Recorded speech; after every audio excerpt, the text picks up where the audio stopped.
Hi, everyone. My name is Lisa Jordan. I am the Managing Director of the IEA, and I'm also the Executive Director in Charlotte, North Carolina. Thanks for being here today. These webinars are done once a month. They are free for you to attend and also free for you to host as a member of an executive association and the IEA. So if you have a great topic that is of interest to business owners across the US and Canada, I would love to talk to you about hosting a future webinar. I will put my contact information up in the chat so that you can reach out to me if that's something you're interested in. Hopefully you received my email yesterday with the reminder for the meeting today and also a little packet of information from Nick. I'm also going to share a link to that in the chat if you can't get your hands on that email so that you have that workbook and you're ready to dive in with this webinar. And as you know, we are recording this meeting, so we will post the recording probably by tomorrow. It'll be on the IEA YouTube page, which you can find directly from the IEA homepage. And I encourage you to visit that. Feel free to share this with anyone who you think might benefit from hearing Nick today. Also, this can give you an idea of what webinars we've hosted in the past and if your topic is a good fit for us, okay? So with that, I would like to introduce Nick Anderson.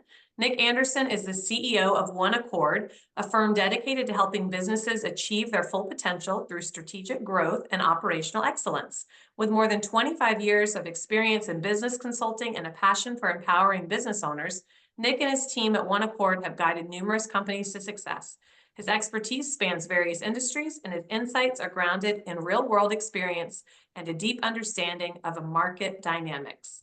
Coming to us from Seattle, Nick Anderson. Thank you so much, Lisa. It's a pleasure to be sharing some ideas with fellow executives across the nation and potentially across the world. If there's someone that catches this on YouTube, that could be really fun. We had someone chime in from Honolulu, and I just wanted to say, I'll trade you. Today we've got winds and rain, and I can just imagine palm trees and beaches. So it's really cool that Zoom allows us to connect around the world. Hey, I just noticed that in this video, this podcast short that I'm about to play, I'm wearing my signature uniform that I'm wearing right now. It looks like I took this photo earlier today, but this was actually a podcast interview from a while back where I said something, and after I said it, it kind of stuck. So I'm going to play this real quick as a brief introduction to our session today. And Lisa, if you give me a thumbs up on the sound just to make sure that's working all right. What's the state of business acquisitions in 2025? So for owners that are looking to exit, what should their eyes be on this year? For owners looking to exit in 2025, their eyes should be on optimizing their business. 2024, even 23, those were not big years in M&A. The cost of capital went up significantly. Risk profiles are looked at differently. So optimization, while it's always been important, is the most important. If every founder of a company built their business as though someday they could sell it to someone, it would be fully optimized, it would be non-owner dependent, and it would provide that owner founder with the lifestyle that they probably really want. I'm not here pitching fairy tales. It takes 5 or 10 years to build the business that doesn't depend on the owner. It takes time and effort, it takes expert guidance. If you've never done it before, you don't know how to do it. Like, this is not an easy thing to do. So I go back to it. The number one thing is optimization. With that in mind, build it to sell it, and then you may not want to. And that was it. How I concluded those thoughts: build it to sell it, and then you might not want to. That's the title of today's presentation. And so before I get into the nuts and bolts of it, let me introduce myself. My name's Nick Anderson, CEO of One Accord. I've written a couple of books, one of which I'll share with you all in just a moment. I speak in workshops and keynotes, in conferences, etc., and then advisor to owners of companies around the U.S. We're joined today in this meeting room by John Steckler, one of our principal consultants at One Accord. John has a long history in revenue strategy, and that's just one of the things that we would engage in as we support clients as advisors at One Accord. But really, the most important thing about me is what's pictured here, and that's my family. So from left to right, Abigail, Eliana, Ariana, Christian, and Finn. Um, someone says, hey, Nick, tell me about yourself. This is where I like to talk about myself the most, is those five people in my family. So it's a pleasure to be here. It's a pleasure to introduce you to my family. Um, I came into this role as CEO of One Accord after a 25-year career in banking. And that particular experience allowed me to work with many, many entrepreneurs, but in a pretty intimate way, right? We were looking at financial statements, underwriting loans, processing bank transactions. And so a lot of my focus is on finance and operations, whereas I just introduced John Steckler. His expertise is in revenue and sales. We're going to cover a lot of these topics in pretty quick fashion. I posted earlier a link to the workbook. Lisa emailed a workbook. So if you've got that workbook, please open it up and follow along. The intent here is that you can make some notes. We can get your thoughts moving in a direction that you could actually make some, implement some changes or some new initiatives in your firm today or tomorrow. We want this to be not just informative, but actionable today. Our content is based on this book that was recently published. I share this. This is our listing on Amazon. If you wanted to buy the book, you could, but please don't. Please don't buy my book. I'll give you a free copy. So email me, and I'll drop a copy in the mail. It's a research report. It is thick in academics. We had an academic intern, college intern that did some research. We paid for some research, and we used our own proprietary information internally to put together what we concluded are 8 levers that drive enterprise value in an organization. So if there were 8 levers at a dial, and which ones were you going to pull to increase the enterprise value of your company, what might those 8 be? And if I break down enterprise value, it's basically what's the sales price of the business. And for those of you who've ever been involved in a M&A transaction, or if you've considered this for your business, it's often expressed as a multiple of EBITDA. So EBITDA, earnings before interest, depreciation, tax, and amortization, basically your bottom line profitability, times a number equals the value of the company. And what we look at here are ways to increase EBITDA, make the company more profitable, but also increase the multiple. So one company might make $1 million a year, and another company might make $1 million a year. But company A could be worth 4 million and company B could be worth 6 million. It's because the multiple of 4 versus 6 is greater. We can do that math pretty simply, but here's the question. How do I increase the multiple? Well, we're going to get into some of that. We're going to talk about owner dependency, customer concentration, sales pipeline. Within your sales, how much of your revenues are recurring? What risks might exist in your supply chain? The importance of financial statements, and talking about management team and operations. This is actually the content from a full day workshop. So we host workshops with this content and more in our office in Kirkland, Washington. It's an all-day event. It's $1,200 if somebody wants to attend. I'm going to try to give you as much of that as I can in about 45 minutes. So we're going to be high level, really broad strokes thinking, but I did put together the workbook with, I'd say condensed focal areas for this webinar today. So follow along. If you've got your editable PDF open, or if you've got a pen and a notebook ready, really, I want to encourage you to make notes, to write things down that you think about, that you can take action on, that you might implement in your firm. Okay. I mentioned to Lisa, with all of my screen sharing right now, I don't have the chat bot. I would normally say, put it in the chat. Who's ready to go? Let's get engaged. But I'm just going to trust that everybody's ready. You've got your workbooks open to page 1. It says owner dependence. That's our title, our headline. And there's a question in your workbook. It says, where am I in the cycle?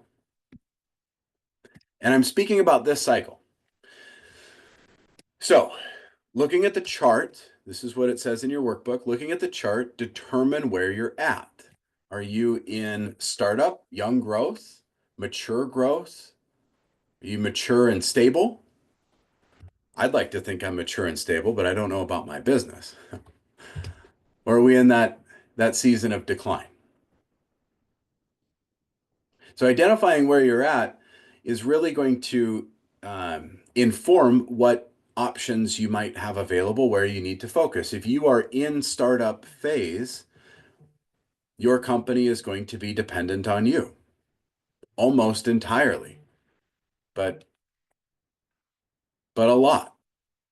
If you're in that young growth stage, as we see on the graph here, management's important is critical in selling vision and creating the business model. As you move into high growth, management's important decreases. Why is that? Well, we might begin to think that in high growth stages, you've added more people. You've brought someone in perhaps to manage your sales team, or someone in the chief operations or VP of operations role to head up what occurs on service delivery or what happens on the shop floor, right? The ideal time to exit the company is in that mature growth or mature stable phase, when everything is up and to the right, but you also see that over time, the reliance of the company on owners, on you, decreases. So correlation is not causation, but those two things are correlated. The key person value effect across the bottom, here again in that startup phase, very high. The startup founder is the key person. In the growth phases, that begins to scale back. And in that mature, stable phase, that is when key person is less of a risk. Okay, so to assess where you're at, we can answer these questions on your workbook. How much of your firm's revenue come from you or one other key person? You might not be the top salesperson, but maybe there's just one person. And so if the answer is greater than 30%, this is a top priority to address. And then we ask the question, how many weeks can you be away from your business without contact? Literally no contact, no phone, no email. You are all the way out. If the answer is 1 week or less, this becomes a top priority to address. 2 to 3 weeks is good, and 4+ is the goal. Parenthetically, I say here, imagine just being present for quarterly strategic meetings and monthly check-ins. So what I'm going to do throughout this presentation is I'm actually going to tell a bit of the story of One Accord, my firm. See, One Accord was founded 25 years ago. I was 20 years old. I didn't start the company. My business partner, Jeff, did. Jeff is about 20 years my senior. We are in this season of transition where he is, as founder and CEO, transitioning the business to me. So in this moment, Jeff can be away from the business almost indefinitely. Now he is involved. He participates in our team meetings and our quarterly planning sessions, but his involvement in the company is really optional at this point. That doesn't mean that One Accord is perfectly fully optimized, because I have just replaced him as that key person, right? But what we are doing is building out a management team that then reduces the reliance on me and spreads that over multiple people. I'll share it with you this way, though. Jeff and I went on a 2-week business trip / vacation. We went together. We were both out of the company for 2 weeks, and everything ran smoothly. So I would say that we're in that good space. Young growth to high growth, even though we've been around 25 years, there have been seasons of change. So we've identified where you're at in the cycle. We've taken a look at some of those areas of key person importance. Now we're going to take a look at an org chart. So you are the owner. Presumably you work with vendors. You've got folks like your CPA, your attorney, and others. But if we look at the key functional areas in the business, we're on page 2 of our workbook and thinking about this, who makes decisions in these key functional areas? So we start to write down names. Now it might be that you write me in every one of those boxes or on each of those lines. You make the marketing decisions, you make the sales decisions, you guide and lead operations. Well, that's pretty clear. If it's you in every area, your company cannot operate without you. So same exercise, start to write down names of people who could make decisions in those key functional areas. And if there's no one in your company today, if the answer is no one, then write some bullet points around a job description for the future. And you might talk to someone like Kim Frost, who's in recruiting, and she can help identify who might be that person that you'd want to bring in to sit in that seat. Or you might look at someone who is an interim or fractional operator, somebody who's like in our Seattle executives group, CFO selections. They have fractional CFOs that can sit in the finance seat, but they're not a full-time expense. So as your company grows, you might augment or you might bring in a management team that is fractional to begin with, but then replace those folks with permanent hires.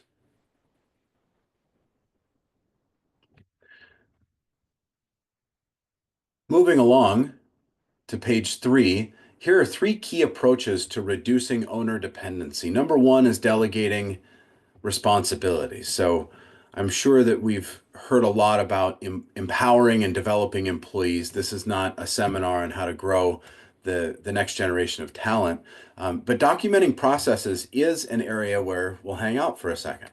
And what I'm going to show you on screen right now is actually what we do and how we do it internally in my company at One Accord. On the left, we use Microsoft Teams to house all of our SOPs. All of our processes are documented, and everyone on our team is given training on how to access the tools and how to use the tools and what our standards are. And then on the right, what you see there is a table of contents. Now, this is just the table of contents from what is or has been a 250-page Word document. And here's what we do. When I'm meeting with my chief of staff or my leadership team, and we have a conversation about a thing that we want to do, a recent example is that we want to start hosting webinars on a regular basis. Seems easy enough, but what software platform are we going to use? Will it be Zoom? Will it be Teams? Will it be GoToMeeting? Who's going to be responsible for setting it up, and how do we send out invites, and what are the protocols for the emails, and what about our presentation materials? And so there's some decisions that need to be made. And as we talk through these things, what I say is write it down, document it, and we turn that into a standard operating procedure. So what does all this have to do with owner dependence? Well, we think about where we're at in the cycle of the growth of our company, who's on the bus, what seats we have on the bus, and who's sitting in those seats, and then all of the processes, the things that we do, if we document them, when someone needs to come in and sit in a seat on the bus, we can give them the owner's manual, we can give them the SOPs, and so the company then operates without specific reliance on a key person, But instead, if someone leaves to take a bigger, better job, or they want to move out of state, or they have something occur in their life and we need to hire someone to come in, well, they can step right in and the company will continue to operate as it has. So that's owner dependence. Some ideas for you around identifying where your key focus should be. Is it on revenue? Is it on operations? Looking at those folks that are on the bus and who might fill those seats, and they don't need to be full-time hires.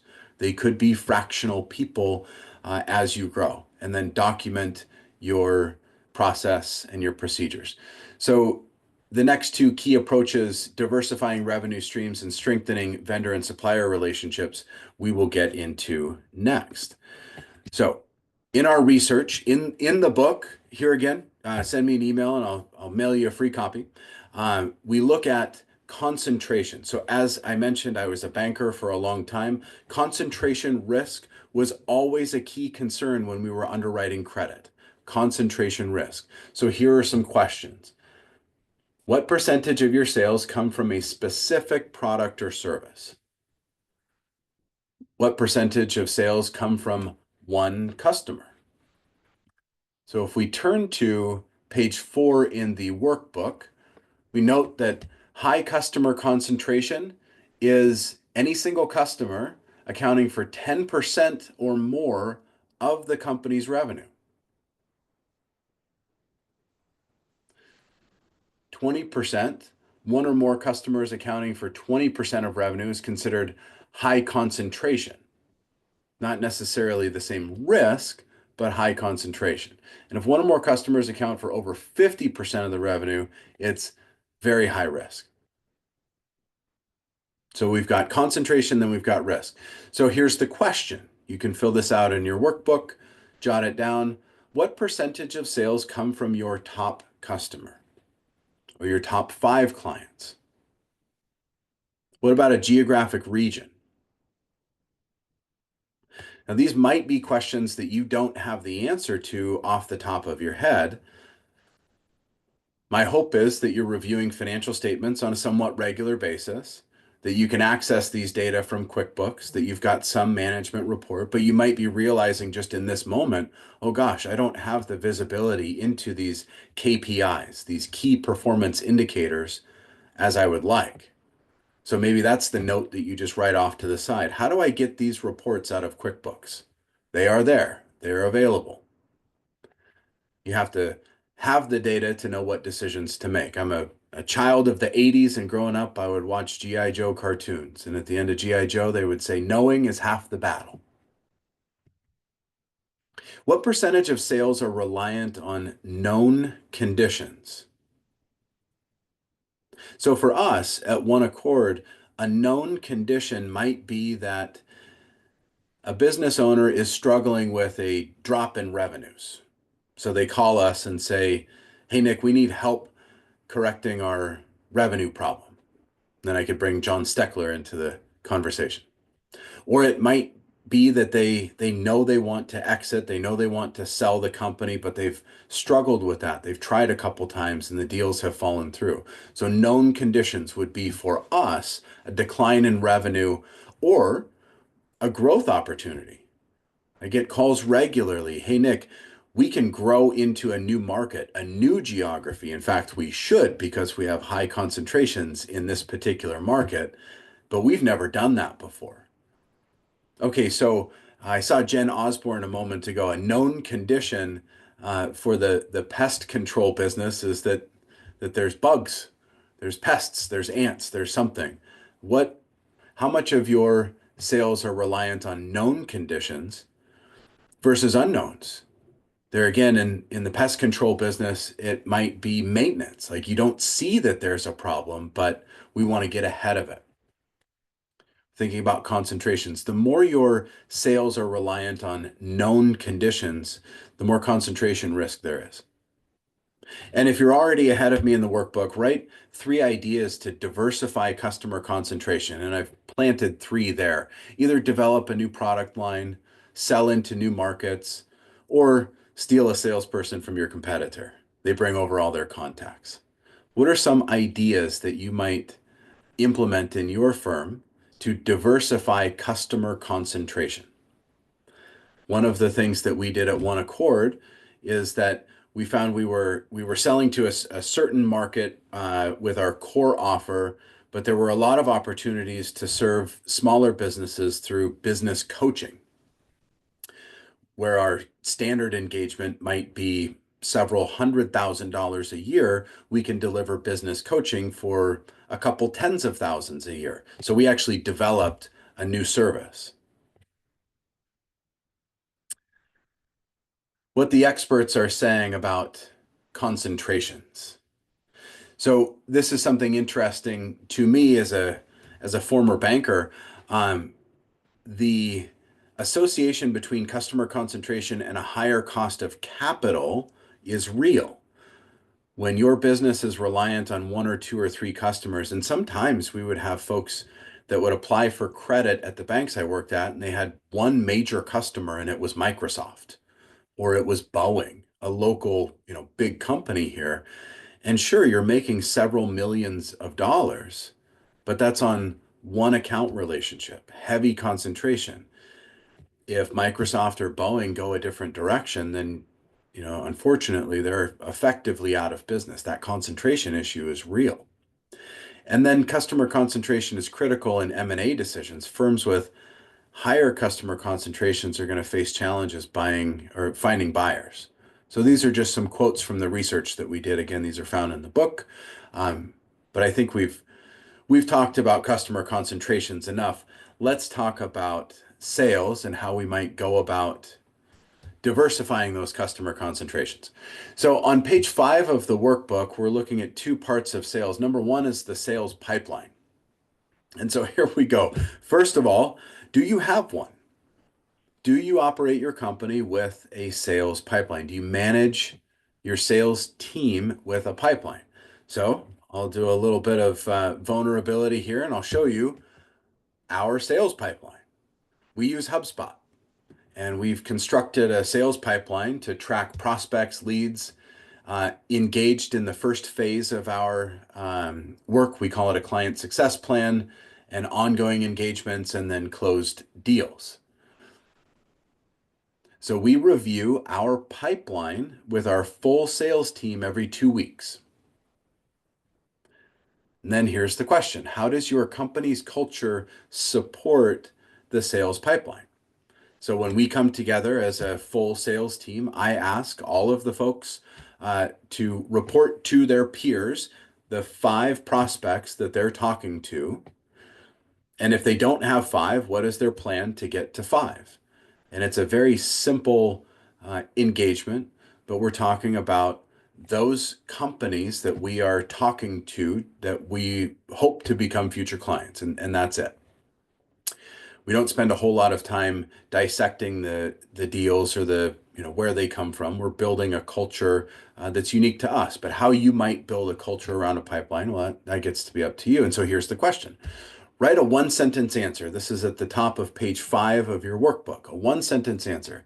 During a weekly or whatever frequency you like, sales pipeline meeting, this is the one thing I want to know from the sales team. What is the one thing you want to know from your sales team? For some of you, it might be, how many calls did you make? Or how many emails or outbound contacts did you make? How many doors did you knock on? How many business partners did you take to lunch? For me, at One Accord, it's tell me the 5 prospects that you're talking to. So that sets an expectation. I believe that every one of our salespeople should be talking to at least 5 people. And if they're not, they should have a plan to get there. That's the one thing that I want to know. So write down on your workbook, what is the one thing that you want to know? Keep it really simple. Communicate that to your sales team, set the expectation, and then ask for it. Inspect what you expect. All right, so let's look at recurring revenues. At the bottom of page 5, recurring revenues. So we define this in our company as the percentage of sales that will reoccur, that will happen again 12 months from now. Many of our engagements are 6 months or 9 months. Some are 12 or 18. So not all of our revenues reoccur. We would like 75% of our revenues to be reoccurring. That is 75% of our revenues. If we go back to that pipeline, we'd like to see that those 75% of our revenues are going to happen again in a year. For some businesses, that just isn't the case. But in our situation, we actually developed a product with recurring revenue. I mentioned that business coaching product that's tens of thousands versus the kind of larger project consulting that, they're really sexy projects. They're $500,000 sometimes, but they only last for 9 months or 12 months. And then we have to go find those revenues again. Well, if we can do 10 engagements that are 50,000 a year, but they're reoccurring, well, that might look a whole lot better than the one that's 500,000 that I think you can follow me there. So what percentage of your sales will reoccur in 12 months? Do you know the answer to that? Do you track that? All right, and then action. Write down 3 new services or products that you might, that your customers might pay a monthly, quarterly, or annual subscription fee for. So if you're in the services business, maybe it's access to something, it's maintenance for something, or it's your regular checkup and review. If it's products, we think about razor blades. Give away the handle and sell the blades. Think about the Soda Stream machine. This thing right here. I tell you, I drink more bubbly water, and it was really cool when I got that machine and I could make it for free in the house until I started buying all those CO2 cartridges, right? Copy machine toner is another example. Write down what might work in your company.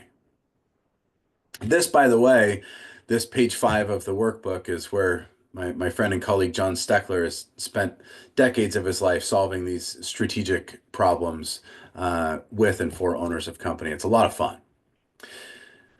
But we're going to shift from sales into operations. We're going to talk about the supply chain. Now, for some of us, we think, and as I've moved on to page 6, I note that there's a little carryover from sales strategies for improving the strength of your sales pipeline. So you could take a look at those. But we're moving into page 6, supply chain risks.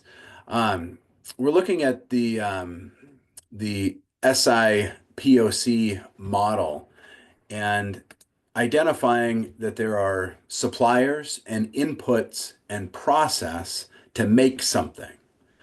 So if the inputs might be the raw goods, like steel, for example, and well, who supplies the steel, and that's the input, and then the process is to bend the steel and make something cool out of it, and then the output might be that cool thing. Maybe it's the car or the equipment, and then customers. We're really looking at the supplier and the inputs here and taking inventory. So supply chain risks.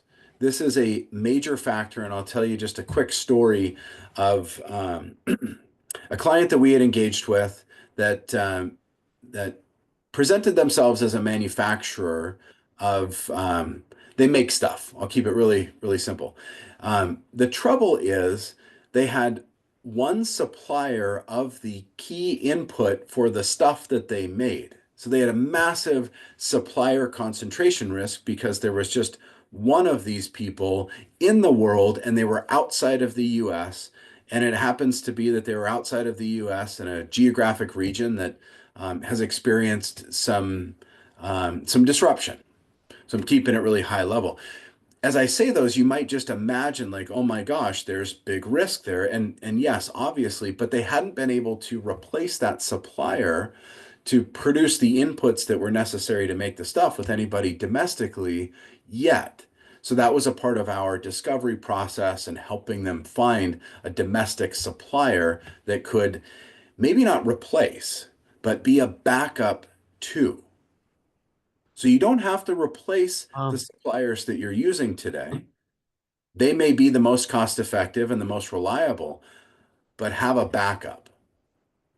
So we think about supply chain management systems and how do they track and respond to, and check these boxes in your workbook, the transit time or inventory level or customer demand. Are you tracking these things? It's a part of supply chain management. But then what we're really looking at here is the action. Write down your top 3 vendors. And I'm going to share this with you. This is actually a report that comes out of QuickBook. Again, doing a little open kimono here, sharing with you are actually, I just pulled this down over the weekend. Um, Now I haven't sorted this by, highest to lowest. I just took a quick snapshot, but you can see that we pay AdaQuest. They are a software vendor. We pay IKEA Marketing. They're a marketing vendor. If I was to sort this from highest to lowest, I would see very quickly who are the vendors that I rely on. Who are the vendors that I pay the most? And so then I have to ask myself the question, if I was to lose my relationship with that vendor for one reason or another, what am I going to do? Do I have a backup? Is there a redundancy? And so as we're thinking about optimizing your business, you want to have backups. You want to eliminate your supply chain risk in all areas that you can. Okay, so in the workbook, write down your top 3 vendors by annual expense. And it may not be that annual expense is the right way to identify where the most risk is, but that's a way. But the bonus assignment is what's most helpful. Who could you replace any of those suppliers with? What is your contingency plan? What's your backup? All right, we will move from supply chain into financial statements.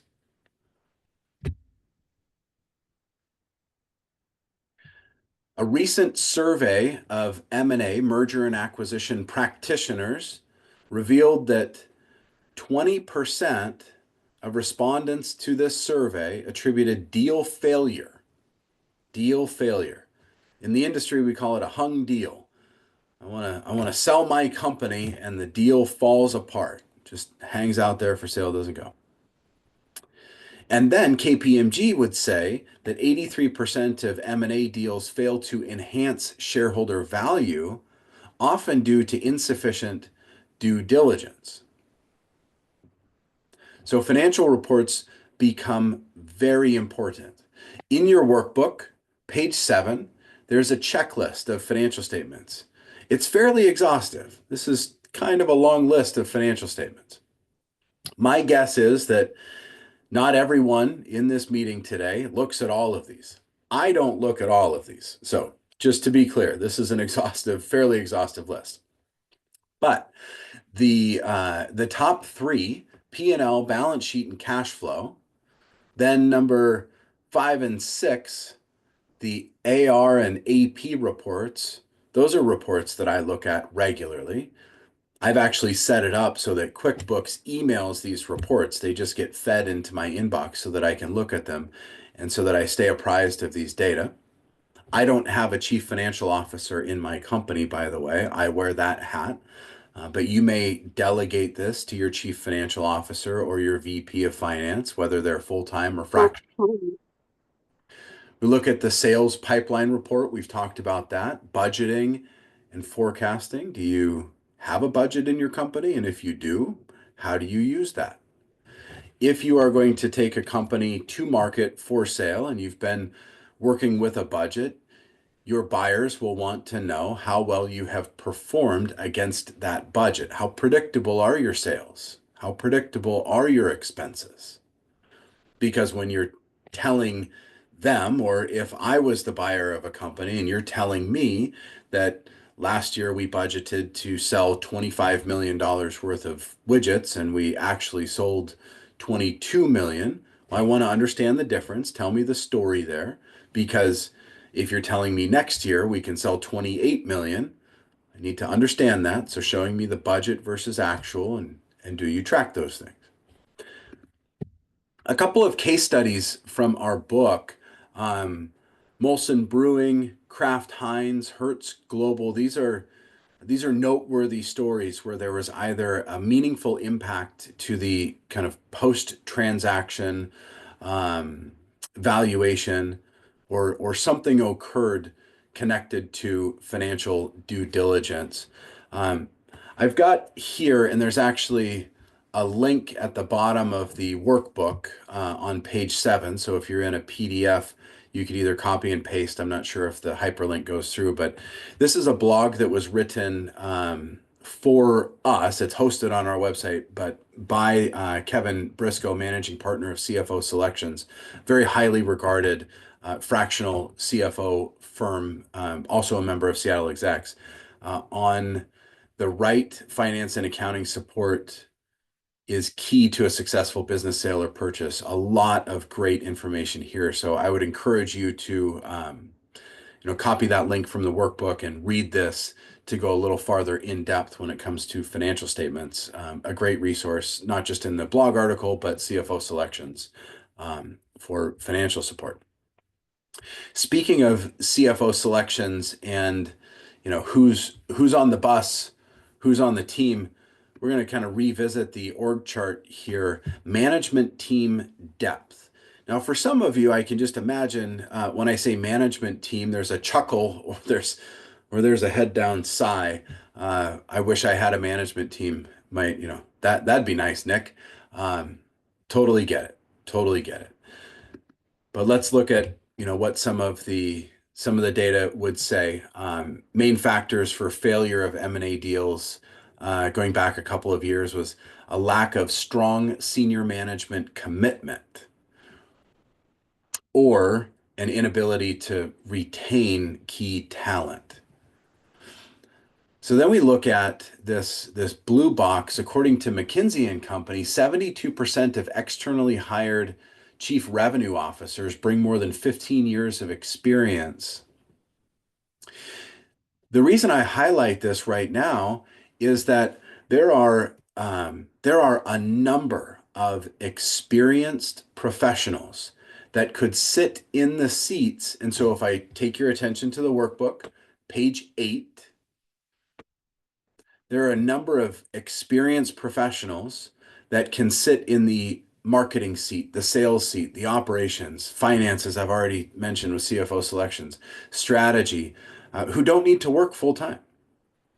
There are experienced people that will work fractionally as contractors.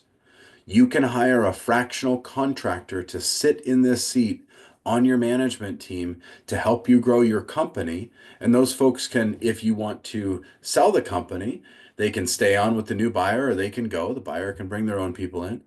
Or if you've built it to sell it, but you don't want to, well, you can keep these fractional people on a longer interim contract or a fractional permanent contract. So here's the exercise on page 8. And the question, research tells us that it takes 3 years to develop a leader. Let that sink in. It takes 3 years to develop a leader. You might have really good people on your team. It's a lot of investment. Will you train or will you hire? I'm not saying one is better than the other, but I am saying a decision should be made. So, action below. Fill in the names of people in these functional seats and rate their ability to do that job with no supervision at all. And if you don't have someone, you leave it blank. And perhaps you look for that person. Go back to the earlier work on the job description that you might have been writing. Reach out to someone who does fractional work or a recruiter like Kim Frost that can help you find that permanent solution. And then at the bottom of page 8, write a list of responsibilities that you can delegate. This is a term in business coaching, delegate and elevate. Delegate and elevate. So what is it that you can delegate to someone on your team? And I would offer this definition. My own personal definition of delegation is when you give someone the authority and responsibility to do a thing in that specific order. Real delegation is that you are delegating authority first and then responsibility. So what do you need to do to develop a person to the level that you can delegate authority? Do you need to hire someone with 15 years experience? Or can you invest a year or two in developing that person to get to the place where you can develop or delegate authority? But making a list of responsibilities that you could delegate today, I'm almost certain that there is one thing everyone in this meeting does that they don't have to do. There's at least one thing that I do that I don't have to do. For whatever reason, I can't let go of it. but maybe I should. I should take my own medicine and write my own list. All right. That is management team depth. Let's talk about operations. Oh, you know what? I got a bit ahead of myself. I knew I'd do this. Page 9 of our workbook has a list of 15 C-suite roles. And the question is, who is in your C-suite? So if you were curious, what different roles might exist in executive management, if your company is small and you've not worked in large corporate America, this is just a reference tool for you to think about who you might want to bring into a leadership team. But page 10 begins to, or addresses operational inefficiencies. Operational inefficiencies. These are the constraints and things that we want to solve for. So the research will tell us how important are each of the following in achieving a successful deal. Operational due diligence shows up near the top for both corporate strategic purchases or private equity purchases. What do the experts tell us about operations?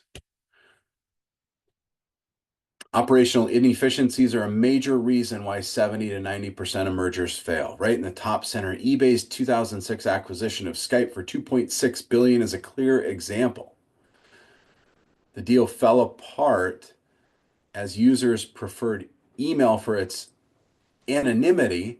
There were some operational issues on the back end that were not uncovered in due diligence. And there was a total deal cost of $4 billion. Big numbers here. So if we turn our attention to page 10 of the workbook, we answer these questions in checklist format. We have documented standard operating procedures, yes or no? So I gave you the example earlier that within our company, anytime we have a conversation and we agree to do a thing a certain way, that we write it down. And that became a 250-page Word document. So we then put headers and subheaders and created a table of contents, and all of a sudden we've got a standard operating procedure manual. Now, we've put a lot of work into cleaning that up and making it useful. It's not just a whole bunch of words on paper. We got to actually make it operational, but that was how we started. If you have SOPs, do you regularly review and reinforce adherence to those SOPs? There's no point in having a rule if not everybody's going to follow it. This is a fun question. Do you have a process to review your processes? Do you have a clear set of KPIs, key performance indicators? And then bonus question, do your KPIs align with long-term strategic goals? Now, KPIs are not just sales and revenue numbers. KPIs can be how many people on our team have completed the safety training or the compliance training. How many people on our team have achieved certification in certain areas? What is our error rate? Are we looking at defects? Are we managing our back-end process? What are our customer satisfaction scores? How well are we delivering? Looking at operational inefficiencies, the action in the middle of page 10, make a list of all the refunds or discounts that you made in the last year due to errors. How many times did your customer ask you for a refund because something didn't go the way that it was intended to? Bonus action. So back to key person dependence on the owner. Who other than yourself is responsible to ensure that those errors are not repeated? What systems do you have in place for quality control? And if you don't have them today, who might you delegate that responsibility to? Okay, well, we are 50 minutes into 8 hours worth of content. I'm going to conclude the presentation here by saying thank you. There are some minutes for a bit of Q&A. And if you look at the last page of the workbook, you'll see that there's an AI-generated image of our book. It's not that thick, really. You can get it on Amazon, but please don't just email me for a free copy. So with that, I will stop sharing and we can open up for some questions for the next couple minutes. Thanks, Nick. That was great and a ton of content. So if you have a question for Nick, if you could just unmute yourself and chime in, that would be great. Don't be shy.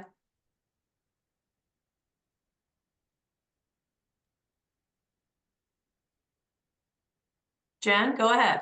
I don't really necessarily have a question. I'm meeting with Nick soon to come share all of this information with me in person.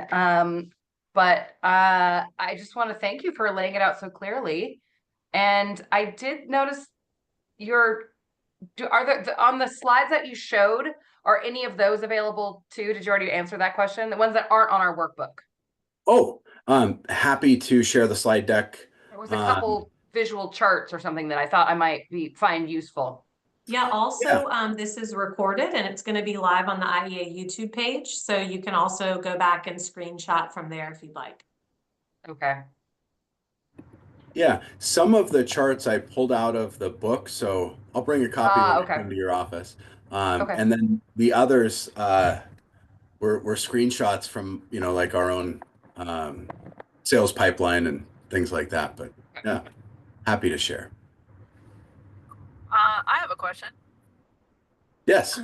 Okay. All right, Jindy, Honolulu. What do you think are bigger hurdles or challenges or fun things about working with people who have multiple owners? Like, let's say there are two partners, not married or anything. How does that change? Yeah, I love the question. So when I'm talking with multiple owner businesses, the first thing I do is I turn my hat around and I got to lean in really close. The truth is that there's a lot of ways to answer that question, Jindy, and I'm almost thinking like I'm going to visit Jen in her office. Maybe I should fly out to Honolulu and meet you. It sounds really fun. There's I can only tell you real stories. We're working with a client right now. We just kicked off 50-50 partners. We went through the whole first phase of diligence. These guys were best friends. We get in to do the work in the company. And maybe there's some stuff under the covers there that we just didn't see right away. We've worked with family businesses, multiple generations of family businesses, and transitioning from one generation to the next. And partnerships are really complicated. Partnerships are really complicated because there's just never a situation where 50-50 partners, each of the people do 50% of the work. One person might be really skilled at one thing and the other might be skilled in another, and so they complement like the yin and yang. But I don't know that I've ever seen a partnership where the work is equally dispersed. So that's a thing. Interpersonal relationships are a thing. Different vision and desire for the company is a thing. One partner might want out, one partner might want to stay in. We worked with a couple of guys that, one didn't want to sell. And so he set a sales price that was, extraordinarily high. Like the only way I'm selling is if it's for $1 billion. And his partner's like, I want out. I'd take $1 million. That's, I'm being dramatic here. So when you ask the question, I would happily lean into a specific issue, and we could take that offline, and you could email me, and we could talk through it. But to answer, I'd say generically, partnerships are like snowflakes. They're all very unique and subject to meltdown under a little bit of heat. Yeah. All right. I hear you. Thank you. Yes.